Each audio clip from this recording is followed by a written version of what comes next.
হাসিবুল হোসেন শান্তর ছোটবেলার চাঁদ রাত আসলে কেমন ছিল? এই প্রশ্নটা সবাই করে, কমন। ছোটবেলায় চাঁদ উঠলে আর কি বোম ফুটাইতাম, নিজে আর এমপি দৌড়াইতাম। কি বোম ফুটাইতেন ভাই? ছোট ছোট হাত বোম, ক্যান্টনমেন্টে থাকতাম তো। তো আপনার ওই আর আমাদের ক্যান্টনমেন্টের ভিতরে আর্মির এমপি আবার রাত্রেবেলা রোল দিত, ওইখানেই মারতাম। আর এমপি আমাদের দৌড় দিত, এমপিরও দৌড়াইতাম। এই কাজ ছিল ছোটবেলায়, বোম ফুটানো, তারাবাটি। ওই বোম কিনতেন কোত্থেকে? এটা তখন ছিল আপনি মাটি কাটা একটা বোমের ঈদের আগে ওরা বানাইতো, আনতো, সেখান থেকে কিনে নিয়ে আসতাম। আচ্ছা, মানে এটা কি দল বেঁধে বন্ধুরা একসাথে করতেন? এই আর কি, ছোটবেলাতে দল বেঁধেই করতে হবে, একটা একলা করার যায় নাকি? যখন দৌড়ে নিত তখন কি করতেন?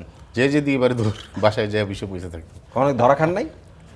ধরা খাইছি, বাপের আব্বার নাম বলছি, আব্বারে ফোন দিছে, আব্বা দিছে মাইট। মানে কত, মানে কয়টা চাঁদ রাত এরকম গেছে যে বাবার কাছে মার খেয়েছেন বোম বাবাকে ফাটানোর কারণে? পেয়েছি কম, তো দু একটা চাঁদে যা হয়েছে তার মধ্যে একবার মনে হয় ধরা খেয়েছি। ওকে।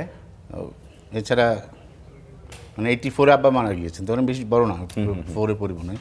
তো 2-3টা ঈদ বুঝ অবস্থায় আর কি, 1-2টা ঈদ পাইছি, ওর মধ্যেই ধরেন একবার ধরা খেয়েছি। ছোটো তো তখন, ভাই বড় ছিল, ওই ভাইয়ের সাথে দৌড়িতাম আর কি বোম নিয়ে। বাবার সাথে ঈদ আর বাবা ছাড়া ঈদ, এই দুইটা ঈদের পার্থক্য কি ছিল আপনার কাছে? আসলে মানে অনেক বছর হয়ে গেছে তো ওইভাবে আসলে ফিলিংসও হয় না, 40 বছরের উপরে। মাও মারা গেছেন, তো মারটা একটু ফিল করি, মা ছাড়া ঈদটা প্রায় 4-5 বছর হয়ে গেছে। মারটা ফিল হয় বেশি, মারটা বেশি ফিল হয়।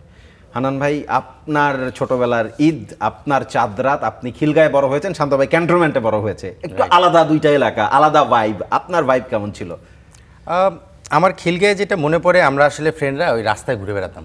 মানে যেটা হতো, শান্ত ভাই যেটা করছে ওইটা আমরাও কিছুটা করেছি, বাট তার চেয়ে বেশি যেটা হতো আমরা ঘুরে বেড়াতাম। মানে আমরা খিলগাঁ, শাহজাহানপুর, বাগিচা, এই এলাকাগুলোতে আমরা দেখা যায় গ্রুপ বেঁধে ঘুরে বেড়াতাম। তারপরে মানে অনেক মজা হতো, আড্ডা হতো। যেটা হতো মানে ওই রাতটা কিন্তু মানে এমন না যে সন্ধ্যার পরে বাসায় ফিরে যাওয়ার যে তাগিদটা সেটা থাকতো না। মানে নর্মালি কিন্তু আমাদের ওই সময়টা, মানে আমার ছোটবেলা যেটা বলছি অ্যারাউন্ড 80-র দিকে, বাসায় ঢুকতে হবে।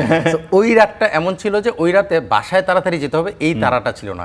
যার কারণে যে আশেপাশে যে এরিয়া, মানে শাহজাহানপুর, বাগিচা, খিলগাঁও, তারপরে এই পারে আবার ছিল খিলগাঁও পুলিশফাঁড়ি এরিয়া। সো এইসব এরিয়াগুলোতে তখন ঘুরে বেড়াতাম। আর স্বাভাবিকভাবেই ওই যে হইচই, চিল্লাচিল্লি, এগুলোই চলতো আর কি। মানে চাঁদ রাতে শপিং টপিং এ যেতেন কখনো? মানে চাঁদ রাতের শপিংটা না, কখনো হয়েছে?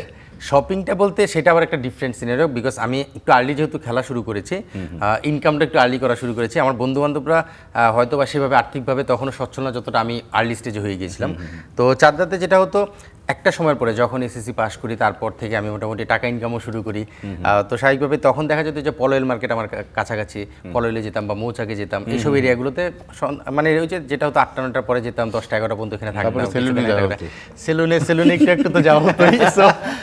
হ্যাঁ, ওইভাবেই কাটতো, বাট বেসিক্যালি এরিয়ার মধ্যেই থাকা হতো। এবং ওই সময়টায় ওই যে সন্ধ্যার যে ঘরে ফেরার যে তাগিদটা, সেটা কম থাকার কারণে একটু বাঁধন ছাড়া মনে হতো নিজেদের। কয়টা পর্যন্ত থাকতেন রাত বাইরে? 10টা-11টা তো নর্মালি হতোই, ওই ঈদের আগের রাতটা 10টা-11টা পর্যন্ত বাইরে থাকা হতোই। বাট আমার ফ্যামিলি, মানে বাবা মা, ভাই বোন, ওনারা যারাই, আমরা মোটামুটি একসঙ্গেই ছিলাম অনেকদিন, বা এখনও আছি। সো দেখা যেত ওনারা জানতো যে আমাদের বন্ধু বান্ধব কারা, কাকে নক দিলে, কোন বাসায় যে নক দিলে পাওয়া যাবে। তখন তো সেলফোন, তখন মোবাইল ছিল না। তখন ওই যে জানতো যে আচ্ছা হান্নান বাসায় নেই, তার মানে ওর বাসায় গেছে, ওর বাসায় যে নক করতো ও নাই, তার মানে এরা সব একসঙ্গে। এইভাবে করে দেখা যেত যে তখন এইভাবে খুঁজে বের করতে যে কই গেছে, রাত 10টা বেজে গেছে, এখনো বাসায় আসে না। এই জিনিসগুলো তখন ছিল, বাট এখন তো পুরো জেনারেশন চেঞ্জ। রাইট। শান্ত ভাই, যেটা হান্নান ভাই বলেছে, আপনারা ক্রিকেটার যারা, আপনারা আসলে আর্লি ইনকাম করা শুরু করেন। তো আপনার প্রথম ইনকাম, প্রথম ঈদ কাকে কি কিনে দিয়েছিলেন? সত্যি কথা বলতে মনে নাই। প্রথম ঈদের আগেই তো মানে যখন পেমেন্ট পাই আর কি, একবারে টাকা আম্মারই দিয়েছে।